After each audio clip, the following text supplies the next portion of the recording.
नमस्कार दोस्तों, आर के वाई पीसीएस क्लास में आपका स्वागत है।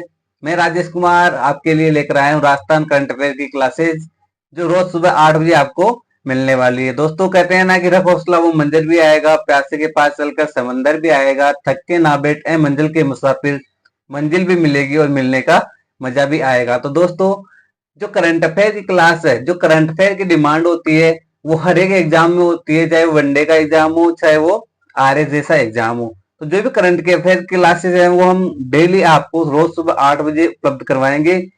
तो आप आर के वाई पीसीएस क्लासेज है, इसको सब्सक्राइब कीजिए, अपने दोस्तों के पास शेयर कीजिए और साथ ही साथ इसको लाइक भी कीजिए। दोस्तों, हम जो क्लासेस उपलब्ध करवा रहे हैं, ये क्लासेस वनडे एग्जाम के हिसाब से, जो भी उसके अकॉर्डिंग जो डिमांड होगी करंट अफेयर की, जो भी समय की होगी, उसको देखते हुए हम ये क्लासेस स्टार्ट कर रहे हैं। तो आपको टेंशन करने की बिल्कुल जरूरत नहीं है।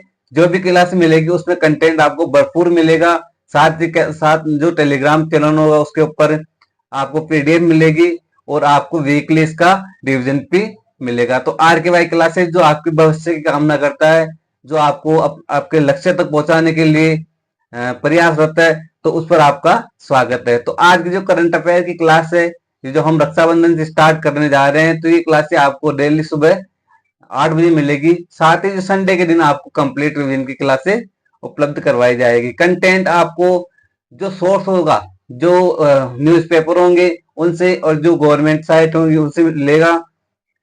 जो आपको सोर्स के द्वारा जो कंटेंट दिया जाएगा वो बिल्कुल एग्जिट सही दिया जाएगा। और जो पेपर होते हैं न्यूज़पेपर, उनका भी साथ में जो कंटेंट उनसे लेकर उनका एनालिसिस किया जाएगा। डेली आपको नए नए टॉपिक नए नए क्लासें आपको देखने को मिलेगी। डेली आपको ये क्लासेस मिलेगी। तो अपने दोस्तों के पास शेयर कीजिए, आर के वाई पीसीएस क्लास को सब्सक्राइब कीजिए। तो आज आप आर के वाई पीसीएस क्लास से जो जुड़ने जा रहे हैं, तो आप अपने टारगेट को ध्यान में रखते हुए आप आर के वाई पीसीएस क्लास से जुड़ सकते हैं। तो आर के वाई पीसीएस क्लास आपको आपके टारगेट को पहुंचाने में भरपूर सहायता करेगा। तो आज की जो क्लास है आर के वाई पीसीएस क्लास, तो राजस्थान करंट अफेयर की क्लास, तो उसमें जो टॉपिक है, तो हम जो पेपर की कटिंग होती है उसके माध्यम से एनालिसिस करेंगे। तो दोस्तों, जो आर के वाई पीसीएस क्लास में जो पहला टॉपिक है वो है जो फेमिना मिस इंडिया में राजस्थान को जो रिप्रेजेंट करेगी वैष्णव शर्मा, उसके बारे में बताया गया। तो मिस राजस्थान 2023 का टाइटल कर चुकी है, अपने नाम मॉडल के साथ टेराकार्ड रीडर के रूप में पहचान किसकी? वैष्णव शर्मा की। तो वैष्णव शर्मा है जिसने फेमिना मिस इंडिया में राजस्थान की तरफ से क्या किया है? रिप्रेजेंटेटिव किया है। Miss India Rajasthan, sorry, Femina miss India में मिस राजस्थान 2023 के विनर वैष्णवी शर्मा ने फेमिना मिस इंडिया राजस्थान में 2024 बनकर हिस्ट्री बना दी है। वैष्णवी शर्मा की जो मेटोर और मिस राजस्थान के फाउंडर योगेश मिश्रा व निमिष मिश्रा ने बताया कि फेमिना मिस इंडिया में यह 60वां वर्ष है। फेमिना मिस इंडिया में ये 60वां वर्ष है और राजस्थान में क्वालिफाई कर वैष्णवी शर्मा ने राजस्थान का नाम रोशन किया है। तो राजस्थान में जो फेमिना मिस इंडिया है उसमें जो क्वालिफाई किया किसने? वैष्णवी शर्मा ने। तो राजस्थान को गौरव स्थापित किया है, राजस्थान का घर बढ़ाया है। तो राजस्थान क्वालिफाई कर वैष्णवी शर्मा ने राजस्थान का नाम रोशन किया है। गौरतलब है कि फेमिना मिस इंडिया में विजेता मिस वर्ल्ड में देश को रिप्रेजेंट करती है। और मिश्रा ने बताया कि वैष्णवी शर्मा कितने वर्ष की है? 23 वर्ष की है। वैष्णवी शर्मा 23 वर्ष की है। इनकी उम्र कितनी है? तो वैष्णवी शर्मा की उम्र 23 वर्ष बताई जा रही है। ये एक मॉडल और टेराकार्ड रीडर के रूप में भी कार्य कर रही है। साथ ही मिस इंडिया में क्वालिफाई करने के लिए बहुत पहले से क्या कर रही है? मेहनत कर रही है। दोस्तों, कहते हैं ना कि मेहनत करते रहे, मेहनत करते रहे। वो कहते हैं ना कि संघर्ष संघर्ष जो रिविजन होता है, जो मेहनत होती है, बार बार करने का जो प्रयास होता है, वो इम्पॉसिबल को क्या करता है? पॉसिबल बना देता है। दोस्तों, कहते हैं कि करत करत अभ्यास जड़मत होए सुजान, रस्सी आवत जावत है सिल्ला पे पड़े निशान। दोस्तों, जिस प्रकार रस्सी आती है जाती है, कुएं के अंदर से बाहर आती है जाती है, तो वो आते जाने का वो संघर्ष है उसका, वो उसके जो बार बार जो प्रयास है उसका, तो वो क्या करता है? एक उस पत्थर को भी काट देता है। तो दोस्तों, जो हमारा लक्ष्य है, ये तो कोई बड़ी वाली बात नहीं है, इसको हम आसानी से प्राप्त कर सकते हैं, बशर्ते आप अपनी जो मेहनत है उसको रेगुलर रखिए, रोजाना उसको टाइम दीजिए। साथ ही अपनी पढ़ाई को भी जो पढ़ाई का रूटीन जो उसको डेली आप करते रहिए, जितना टाइम हो सके उतना पढ़ाई को दीजिए। दोस्तों, किताबों से प्यार कीजिए। जिस प्रकार जो वैष्णवी शर्मा ने अपनी मेहनत से आज जो फेमिनामिस इंडिया में राजस्थान का जो गौरव बढ़ाया, उसी प्रकार आप भी अपने माता पिता का नाम रोशन कर सकते हैं, उनको गर्व करवा सकते हैं कि हाँ, मेरा बेटा है जिसका सिलेक्शन हुआ है। तो ये फेमिनामिस इंडिया में जो राजस्थान की जो वैष्णवी शर्मा है, इसने अपना रिकॉर्ड कायम किया है। तो इसके बाद देखते हैं ये रिकॉर्ड कायम किया है।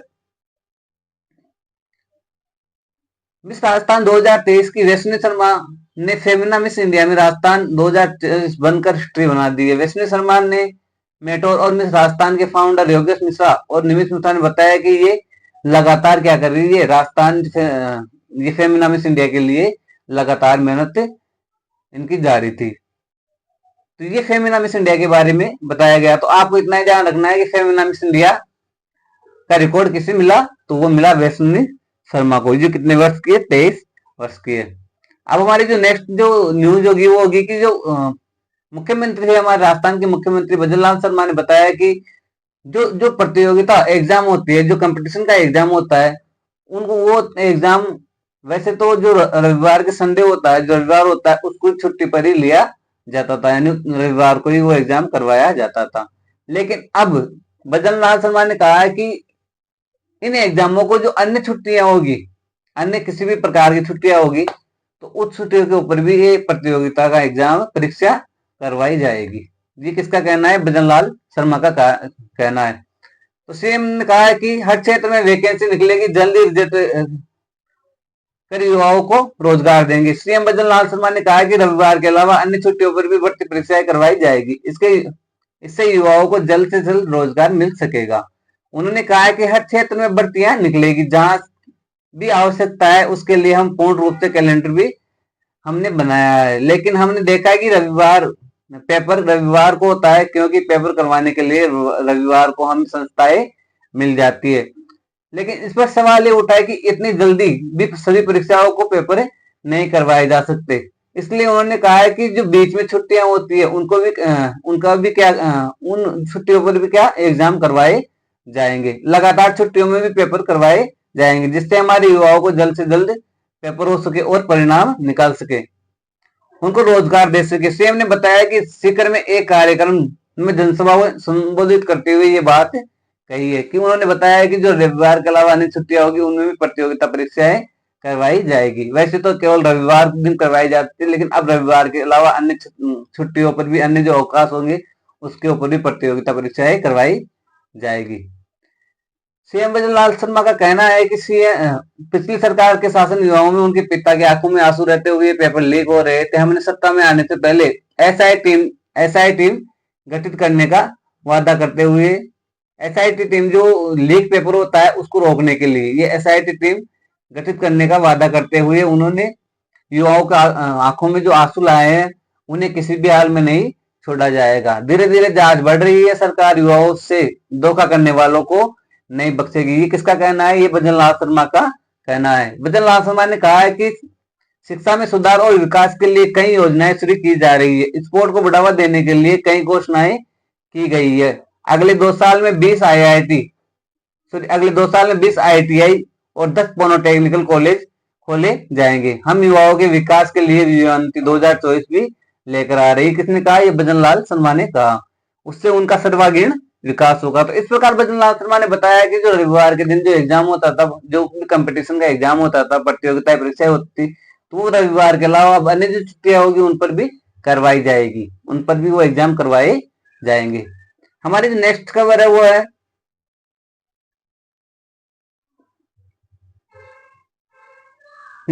कि जो सिविल कोड है, सिविल कोड आपको पता है कि भारत में सबसे पहले सिविल कोड कहां लागू हुआ? गोवा में लागू हुआ। तो सिविल कोड के ऊपर, जो यूनिफॉर्म सिविल कोड है उसके ऊपर अल्पसंख्यकों को बहु विवाह प्रथा से मुक्ति मिलेगी। किनका कहना है? ये केंद्रीय मंत्री गजेंद्र सिंह ने बताया कि जो अल्पसंख्यक है उनको बहु विवाह प्रथा से भी क्या मिलेगी? मुक्ति मिलेगी। तो केंद्रीय मंत्री गजेंद्र सिंह शेखावत बोले, अब पारदर्शी सेल्युलरिज्म की ओर जाने का समय आ गया है। यूनिफॉर्म सिविल कोड को लेकर केंद्रीय मंत्री गजेंद्र सिंह शेखावत ने कहा कि नरेंद्र मोदी सरकार यूनिफॉर्म सिविल कोड को लाकर एक देश एक कानून की दिशा में आगे बढ़ना चाहती है। यानी इनका क्या टारगेट है, एक देश एक कानून की दिशा में आगे बढ़ना चाहती है। लेकिन कई राजनीतिक पार्टियां खुद को सेक्युलर मानने वाले लोगों और विघटनकारी ताकतें अल्पसंख्यकों के अधिकारों का हनन हो रहा है जैसी बातें फैला रही है। यानी कुल मिलाकर बात ये कही कि जो यूनिफॉर्म सिविल कोड है उसमें अल्पसंख्यकों को अब भव्य विवाह प्रथा से क्या मिलेगी, मुक्ति मिलेगी। ये किसने कहा, ये कहा गजेंद्र सिंह शेखावत ने कहा। जो सिविल कोड है उसके द्वारा नए कानून को इलेक्ट्रॉनिक एविडेंस का समान प्राथमिकता दी जाएगी। कल्चर स्टेट में सुपर पावर बनेगा भारत। ये सब क्या है, ये सब जो भारत के भविष्य का है, जो भी भविष्य की जो योजना है उनको बता रहा है। इसके बाद नेक्स्ट खबर होती है हमारी, वो है कि जो बेस्ट एक्टर का अवार्ड जीतने वाले ऋषभ है उनका स्टेटमेंट रिलीज किया गया। यानी नेशनल अवार्ड मिलने वाले ऋषभ पंत ने क्या जताई है, खुशी जताई है। बेस्ट एक्टर का अवार्ड जीतने के बाद ऋषभ पंत ने एक स्टेटमेंट रिलीज किया। इस स्टेटमेंट में उन्होंने कहा है कि मैं कंतारा के लिए नेशनल अवार्ड मिलने से अभिभूत हूं। यानी जो फिल्म है कंतारा, उससे इनको क्या मिला है, नेशनल अवार्ड मिला है। मैं इस जर्नी का हिस्सा रहे सभी लोगों को, कलाकारों को, टेक्नीशियन को और होम बिले फिल्म्स की टीम के प्रति आभार व्यक्त करता हूँ। ये किसका कहना है, ये ऋषभ का कहना है। मैं अपने दर्शकों के लिए भी बेहतर फिल्में बनाने की पूरी कोशिश करूंगा। मैं ईश्वर को धन्यवाद देता हूँ क्योंकि हमें देवों के आशीर्वाद से यहाँ तक पहुंचने में मदद मिलती है। अब जो खंतारा फिल्म बनी उसका बजट कितना था, तो 16 करोड़ रुपए में वो फिल्म बनी और उस फिल्म ने कितने कमाए, 415 करोड़ रुपए कमाए। तो ऋषभ पंत कंतारा के राइटर, डायरेक्टर और एक्टर हैं। ये मतलब जो ऋषभ पंत है ये क्या है, एक्टर भी है और डायरेक्टर भी और राइटर भी है। कंतारा फिल्म के एक्टर, डायरेक्टर और राइटर कौन है, ऋषभ पंत है। सिर्फ 6 फिल्में डायरेक्टर करने वाले ऋषभ पंत को कंतारा में पहली बार कतार के डायरेक्टर में ला खड़ा किया। सिर्फ 16 करोड़ रुपए में बनी कंतारा दुनिया की करीब 415 करोड़ रुपए कमाने वाली फिल्म बनी है। यानी कितने रुपए इसका बजट कितना था बनने का, तो वो था, इसकी लागत थी 16 करोड़ रुपए और इसने कमाई कितने की, तो इसने कमाई की 415 करोड़ रुपए। यानी हमें कुल मिलाकर याद रखना है कि जो नेशनल अवार्ड मिलने वाले, बेस्ट एक्टर का अवार्ड मिला किसे मिला, ये ऋषभ को मिला। तो ये हमारे जो नेक्स्ट, अब हमारी जो नेक्स्ट जो न्यूज है वो है कि मदर्स में होगी काउंसलिंग। अब कावटिया, गणगौरी और जनाना हॉस्पिटल में निःशुल्क मिलेगा मदर मिल्क। यानी जो माँ का दूध है वो कौन से हॉस्पिटल में, गणगौरी और जनाना हॉस्पिटल में निःशुल्क मिलेगा। हम जमीन पर गिर जाते हैं तो एक आह भर निकलती है, ओ माँ। यही माँ जब अपने ही नवजात शिशु को किसी बड़ी बीमारी में स्तनपान करवाने में असमर्थ हो जाए, यानी कई माताओं को अपनी माँ होती है उसको कहीं बीमारी हो जाती है लेकिन वो उसी बीमारी के चलते अपने जो शिशु होता है उसको स्तनपान नहीं करवा पाती, उसी के लिए, तो उसको देखते हुए स्तनपान करवाने में असमर्थ हो जाए तो उसको दुखों की कल्पना भी करना मुश्किल है। इसलिए तो कहते हैं कि माँ से माँ होती है। ऐसी माँओं का नवजात कभी भूखा न रहना पड़े, इसीलिए इसी उद्देश्य को देखते हुए कावटिया, गणगौरी और जनाना हॉस्पिटल यानी जयपुर में लैक्टेशन मैनेजमेंट यूनिट यानी LMU साल के आखिर तक खुलने वाले ये तीनों यूनिट मदर्स मिल्क बैंक के सहायक रूप में छोटे स्तर पर काम करेंगे। यानी मदर मिल्क बैंक खोला जाएगा किनमें, जनाना, गणगौरी और कावटिया हॉस्पिटल में। कहां से शुरुआत होगी इसकी, जनाना, कावटिया और गणगौरी हॉस्पिटल से इसकी शुरुआत होगी। तो क्वेश्चन बन सकता है कई बार कि मदर मिल्क की शुरुआत कहां से हुई, मदर मिल्क की शुरुआत कहां से हुई, तो जयपुर से मदर मिल्क की शुरुआत हुई। कौन से हॉस्पिटल से, तो कावटिया, गणगौरी और जनाना हॉस्पिटल से इसकी शुरुआत हुई। अब इसका क्या प्रोसीजर है, तो मदर मिल्क संरक्षण की प्रक्रिया क्या है, तो मिल्क डोनेशन के बाद जब मिल्क माँ का दूध डोनेशन किया जाएगा, जिस प्रकार ब्लड डोनेशन होता है उसी प्रकार क्या होगा, जो माँ का उसी प्रकार, हालांकि वो प्रक्रिया अलग है डोनेशन की, ब्लड डोनेशन की, लेकिन उसी प्रकार उसका क्या होगा, बैंक होगा। तो मिल्क डोनेशन के बाद डीप फ्रीज करने से पहले 6 घंटे तक रूम टेम्परेचर पर रखते हैं किसको, मदर मिल्क को। फिर पास्चराइजेशन करने के बाद 65 डिग्री पर उबालकर 4 डिग्री पर ठंडा करते हैं, फिर -18 से 20 डिग्री पर डीप फ्रीज में रख देते हैं। इस प्रक्रिया के बाद मिल्क 180 दिन तक सुरक्षित रहता है। 180 दिन तक सुरक्षित रहता है। अब इसका अप्रूवल अप्रूवल के बाद मदर मिल्क बैंक को पाउडर में कन्वर्ट कर सकेंगे। यानी अभी तक तो क्या होगा, जो बैंक होगा उसमें मदर मिल्क को क्या सुरक्षित रखा जाएगा, लेकिन जैसे ही अप्रूवल मिल जाता है तो इसको पाउडर में कन्वर्ट कर दिया जाएगा। फाउंडेशन में सेक्रेटरी नीतीश शर्मा ने कहा है कि मदर मिल्क को पाउडर में कन्वर्ट करने की प्रक्रिया पर काम शुरू करेंगे। सुप्रीडेंट को प्रोपोजल बनाकर भेजेंगे, सहमति मिलने पर प्रोजेक्ट को शुरू करेंगे। मार्केट में उपलब्ध पाउडर मिल्क की बजाय न्यू मदर्स अपने नवजात शिशु को यह पाउडर मिल्क दे सकेगी। यहाँ भी माँ मिल्क डोनेट कर रही है जिनके नवजात शिशु नियोनेटल इंसेंटिव केयर यूनिट यानी NICU में एडमिट है, या फिर जिस मदर्स में एक्सेस मिल्क होता है, या फिर जिनके प्री मैच्योर बेबी होते हैं। 6 महीने से साल भर तक के मदर्स मिल्क डोनेट कर सकती है।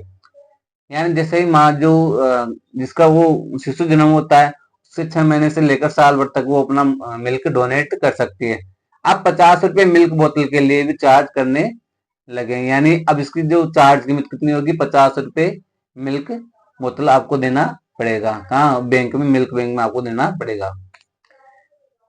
Doctor Ramesh Chaudhary associate professor MSMS medical college ने ये सूचना दी है। यानी जो SMS मेडिकल कॉलेज है उसके जो प्रोफेसर है रमेश चौधरी, उसने ये बताया है। समय से पहले होने वाले बीमार बच्चों के लिए मिल्क बैंक वरदान साबित हो रहे हैं। अब महीने में करीब 35 शिशुओं को यहाँ से प्राप्त मिल्क में जीवनदान मिल रहा है। ये किनका कहना है, तो अशोक गुप्ता, डॉक्टर अशोक गुप्ता है, प्रोफेसर हेड शिशु रोग विभाग महात्मा गांधी मेडिकल कॉलेज की, उनका ये कहना है। इसके बाद हम देखते हैं कि जो हमारी नेक्स्ट खबर होगी वो होगी कि नेशनल अवार्ड जीतने के बाद ऋषभ का हुआ स्वागत। तो मैंने आपको पहले बता दिया है कि बेस्ट एक्टर का अवार्ड किसे मिला है, तो ऋषभ को मिला है। किस फिल्म के लिए मिला है, तो कंतारा फिल्म के लिए मिला है। उसकी लागत कितनी थी, तो 16 करोड़ रुपए उसकी लागत थी, और उसने कमाई कितनी की, तो 415 करोड़ रुपए उसने कमाई की। किसने, कंतारा फिल्म ने।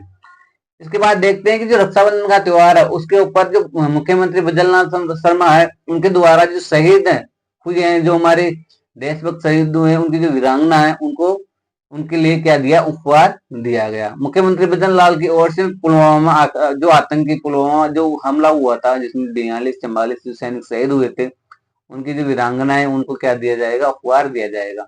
तो पुलवामा आतंकी हमले में बिनौल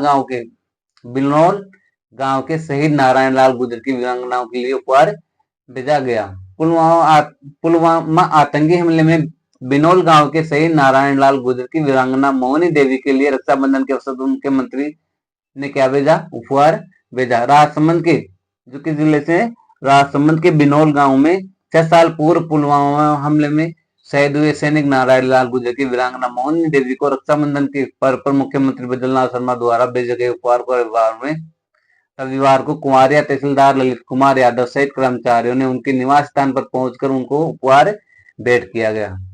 इनको जो वीरांगना है राजसमंद में बिनौला गांव में जो पुलवामा में शहीद हुए जो देशभक्त थे, उनको उनकी जो वीरांगना उनको बजरंग लाल शर्मा के द्वारा क्या भेजा गया, उपहार भेजा गया। वो विलेख निरीक्षक हरलाल पुरिया ने बताया कि राज्य सरकार की मंशा है कि शहीद सैनिकों के घर भी राखी का पर्व खुशी से मनाया जाए।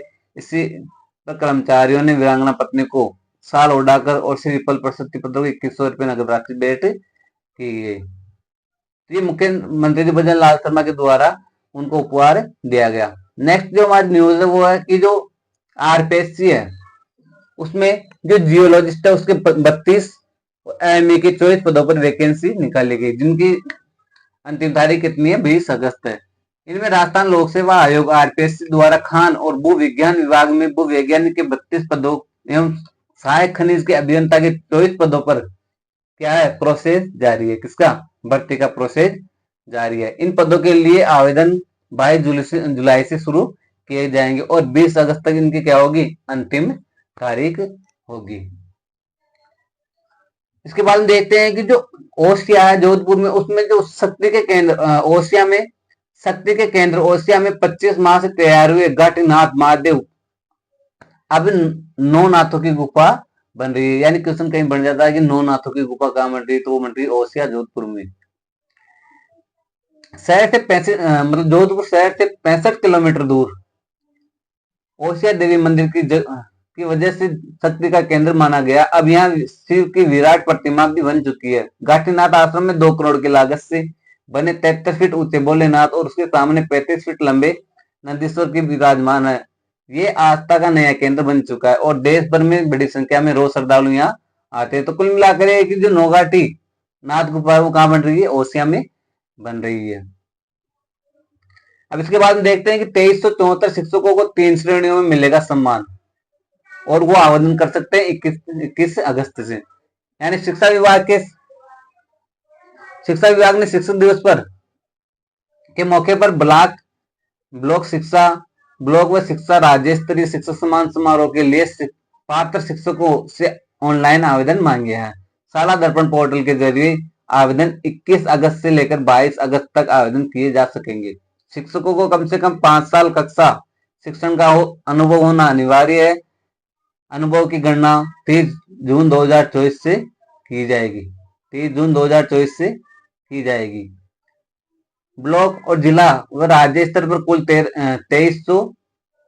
1374 शिक्षकों को सम्मानित किया जाएगा। 9वीं से 12वीं की कक्षा को पढ़ाने वाले शिक्षकों को 80% या उससे कम परीक्षा परिणाम और पहली से 8वीं कक्षा के शिक्षकों के लिए 70 या इससे कम छात्रों में ए ग्रेड प्राप्त करने पर आवेदन का कोई विचार नहीं होगा। ब्लॉक स्तर पर 1074, जिला स्तर पर 150 यानी 150, राज्य स्तर पर 150 शिक्षकों को सम्मान दिया जाएगा। राज्य स्तर पर 21,000 रुपए, जिला स्तर पर, ध्यान रखना ये मेन बात है, राज्य स्तर पर 21,000 रुपए, जिला स्तर पर 11,000 रुपए और ब्लॉक स्तर पर 5100 रुपए दिए जाएंगे। यानी शिक्षक को जो सम्मान दिया जाएगा वो किस प्रकार दिया जाएगा? तो राज्य स्तर पर 21,000 रुपए और जिला स्तर पर 11,000 रुपए और ब्लॉक स्तर पर 5100 रुपए दिए जाएंगे। तो इस प्रकार शिक्षकों को क्या दिया जाएगा? सम्मान दिया जाएगा। कितने शिक्षकों को? यानी 1374 को जो टीचर होंगे उनको क्या मिलेगा? उनको सम्मान मिलेगा। कितनी श्रेणी में मिलेगा? 3 श्रेणियों में दिया जाएगा। इसके बाद देखते हैं कि जो राजपूताना राइफल्स है तो उदयपुर बटालियन के 106 जवान श्रीलंका में क्या कर रहे हैं? संयुक्त युद्धाभ्यास कर रहे हैं। संयुक्त रूप से युद्धाभ्यास कर रहे हैं। भारत और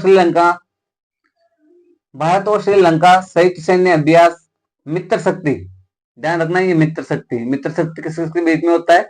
तो मित्र शक्ति भारत और श्रीलंका के बीच में होता है। तो मित्र शक्ति का 10वां संस्करण 12 अगस्त से श्रीलंका में मुद्रु ओया में स्थित आर्मी ट्रेनिंग स्कूल में चल रहा है। यानी कहाँ चल रहा है? श्रीलंका में। यानी कौन सी बटालियन द्वारा? तो राजपूताना राइफल्स के द्वारा जो युद्धाभ्यास कराया जा रहा है। कौन सा? मित्र शक्ति। किस देशों के बीच में? तो ये भारत और श्रीलंका के बीच में किया जा रहा है। कौन सा है? तो इसका कौन सा संस्करण है? इसका 10वां संस्करण है। कौन सा संस्करण है इसका? 10वां संस्करण है। इसमें कितने जवान शामिल है? तो इसमें 106 जवान शामिल है। इसमें 106 जवान शामिल है। इस दल का प्रतिनिधित्व राजपूताना राइफल्स, किस राइफल्स के द्वारा करवाया जा रहा है? क्योंकि राजस्थान समिति था तो ये राजपूताना राइफल्स के द्वारा इसका आयोजन किया जा रहा है। तो ये क्वेश्चन बन सकता है कि जो मित्र शक्ति अभ्यास हुआ वो किस बटालियन के द्वारा किया गया और कौन सा इसका संस्करण है? तो इस प्रकार जो राजपूताना राइफल्स के द्वारा जो मित्र शक्ति अभ्यास किया जा रहा है श्रीलंका में, तो वो कहाँ से संबंधित है? राजस्थान से संबंधित है। कुल मिलाकर भारत और श्रीलंका के मध्य कौन सा अभ्यास होता है? तो वो होता है मित्र शक्ति अभ्यास। खास बात यह है कि राजपूताना राइफल की बटालियन उदयपुर शहर से सटी एक लिंगट छावनी से है। राजपूताना राइफल कहाँ से? ये उदयपुर शहर से छठी एक लिंग छावनी से। राजपूताना राइफल उदयपुर बटालियन के जाबाज जवान श्रीलंका में चल रहे श्रीलंका और भारत के संयुक्त सैन्य अभ्यास में अपनी प्रतिभा का परचम फहरा रहे हैं। इस अभ्यास में संयुक्त राष्ट्र अधिदेश में अध्याय 8 के तहत उप पारंपरिक परिदृश्य में आतंकवाद विरोधी अभियान चलने के लिए दो पक्षों में संयुक्त सैन्य क्षमता को बढ़ावा दिया जा रहा है। यानी कुल मिलाकर आतंकवाद को समाप्त करने के लिए ये अभियान किया जा रहा है। यह अभ्यास अर्ध शहरी वातावरण में सैन्य संचालन पर विशेष केंद्रित है। अभ्यास मित्र शक्ति दोनों पक्षों को संयुक्त रूप से अभियान चलाने की रणनीति, तकनीकी और प्रक्रिया को सर्वोत्तम कार्य प्रणाली का साझा करने में सक्षम बनाने में कार्य करेगा। राजपूताना राइफल्स में जवानों का दल महाराणा प्रताप एयरपोर्ट डबोक से विशेष विमान से श्रीलंका पहुंचा है। विशेष विमान से श्रीलंका पहुंचा है। तो कुल मिलाकर ये है कि जो जो मित्र शक्ति अभ्यास है वो किसके द्वारा, तो राजपूताना राइफल्स के द्वारा। कहाँ किया जा रहा है, तो श्रीलंका और भारत के बीच हो रहा है। श्रीलंका में संयुक्त रूप से ये अभ्यास किया जा रहा है। क्या कौन सा संस्करण है, तो इसका कौन सा संस्करण है, इसका 10वां संस्करण है। तो ये आज की हमारी जो करंट अफेयर क्लास है यही समाप्त होती है। हमने जो भी न्यूज ली वो न्यूज़पेपर से उठाई है और जो भी इसका विश्लेषण हुआ वो एकदम बिल्कुल सटीक है। दोस्तों इसी प्रकार आपको RKY PCS क्लास पर रोज सुबह 8 बजे करंट अफेयर की क्लास मिलती रहेगी। तो आप चैनल को सब्सक्राइब करें, अपने दोस्तों के पास शेयर करें और धीरे धीरे हम इसमें क्वेश्चन भी ऐड करेंगे, जीके क्वेश्चन ऐड करेंगे, जीएस के क्वेश्चन ऐड करेंगे, मैथ्स के क्वेश्चन भी इसमें ऐड करेंगे। हर टॉपिक से क्वेश्चन इसमें ऐड करते जाएंगे। लास्ट में आपको 5 क्वेश्चन दिए जाएंगे, एक क्वेश्चन आपको डेली पूछा जाएगा। तो आप उसमें जो उनका आंसर होगा वो आप कमेंट में बता सकते हो। दोस्तों ये कैसी लगी आपको क्लास, कमेंट में जरूर उत्तर दीजिए, बताइए कि कैसी आपको ये क्लास लगी और कमेंट करके बताइए कि इसमें क्या कमी है तो हम उसको सुधार कर सकें। तो आपका आपने इतना समय हमारे साथ बिताया उसके लिए धन्यवाद। आप अपने लक्ष्य की ओर बढ़ते रहो, अपने लक्ष्य प्राप्त करो, अपने लक्ष्य संघर्ष और मेहनत से आप प्राप्त कर सको। धन्यवाद।